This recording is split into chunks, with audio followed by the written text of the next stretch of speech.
ஒரு குட்டி கதையிலேருந்து ஆரம்பிப்போமா?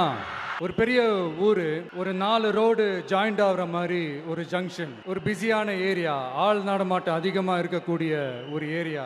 அங்க சென்டர்ல ஒரு முரட்டு ஜல்லிக்கட்டு காலை ஒண்ணு நின்னுட்டு இருக்கு. கால்ல மண்ணை வீசிக்கிட்டு சீறிக்கிட்டு அப்படியே நின்னுட்டு இருக்குது. யாருமே பக்கத்துல போக முடியல. அந்த ஊர்ல இருக்கிற ஒரு சில பேருக்கு மட்டும்தான் அந்த காலை அடங்கும். அவங்க யாருமே அங்க இல்ல.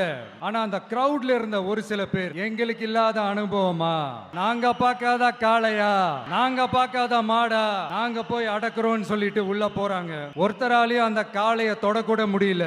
எல்லாரையும் அடிச்சு வீசி தூக்கி போட்டுருச்சு. இப்ப என்னடா பண்றது அப்படின்னு பார்க்கும்போது அந்த கூட்டத்தை விலக்கிட்டு ஒரு என்ட்ரி ஒண்ணு கொடுக்கறான். உங்களுக்கு தான் தெரியும்ல, டேய் எங்களாலே முடியல, நீ எல்லாம் என்னத்த போய் கிழிக்க போற, எங்களுக்கு அவ்வளவு அனுபவம் இருக்குது, நாங்களே அடிபட்டு ஓரமா படுத்து கிடக்குறோம், இவன் விளையாட்டு தனமா ஏதோ பண்ணிட்டு கிடக்குறான், பாவம் அந்த காலை கிட்ட போய் அடிபட்டு சாவ போறான், பையன் இந்த பையன் அண்டர் எஸ்டிமேட் பண்றது, ஏளனமா பேசுறது, இப்படி ஒரு பக்கம். இன்னொரு பக்கம் பரிதாபப்பட்டு, ஐயோ பாவமே, அந்த சின்ன பையன் எதுவுமே காதலியே போட்டுக்காம 2 பாக்கெட்லையும் கைய விட்டுக்கிட்டு ஸ்டைலா தில்லா அப்படியே உள்ள போறான். ஒரு ஸ்டெப் எடுத்து வைக்கிறான், அந்த காலை அப்படியே சீறிக்கிட்டே நின்னுட்டு இருக்குது. இன்னொரு ஸ்டெப் எடுத்து வைக்கிறான், காலை அப்படியே சீறிக்கிட்டே முன்னாடி வருது. மக்கள் எல்லாரும் பதட்டத்தோட அப்படியே பார்த்துட்டு இருக்காங்க. இன்னொரு ஸ்டெப் எடுத்து வைக்கிறான், காலை அப்படியே முட்டை வரும்போது பாக்கெட்டுக்குள்ள மறைச்சு வச்சிருந்த 2 புல்லு கட்டு அது அந்த காலை கிட்ட காட்டுறான். காலை அப்படியே சடனா வந்து நின்னு அது மூடெல்லாம் மாறி அந்த புல்லுக்கட்ட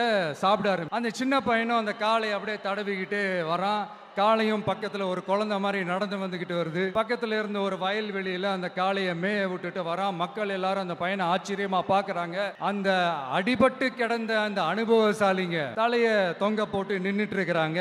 ஏன்னா பேசின பேச்சு அப்படி, வாய் இருக்குன்றதுக்காக நக்கலுமா நையாண்டியுமா நசன் ஒரே பேச்சு. அங்க ஒரு பெரியவர் வரார். வந்து அந்த பையன்கிட்ட கேட்கிறாரு, எப்படிப்பா இப்படி ஒரு முரட்டு காலை சீறிட்டு நின்னுட்டு இருந்தது, எப்படி அந்த காளையை அடக்கின அப்படின்னு கேட்டதுக்கு அந்த பையன் சொல்றான், ஐயா எனக்கு அந்த காளையை பார்த்தா கோபமா இருந்த மாதிரி எல்லாம் எனக்கு தெரியல, அந்த காலை பசியோட இருந்த மாதிரி இருந்தது, அதனாலதான் அந்த புல்லுக்கட்டை காமிச்சவன ஓகே நமக்கு தேவையானது கிடைச்சிருச்சு அப்படின்னோடனே அந்த புல்லுக்கட்டை சாப்பிட்டுட்டு நம்மளோட அப்படியே ஜாலியா வாக்கிங் வந்துருச்சு. அந்த பெரியவர் தான் நம்ம தமிழக மக்கள். அந்த பாக்கெட்டுக்குள்ள ஸ்டைலா தில்லா கெத்தா ஒருத்தன் உள்ள வந்தான் பாருங்க, அவன்தான்.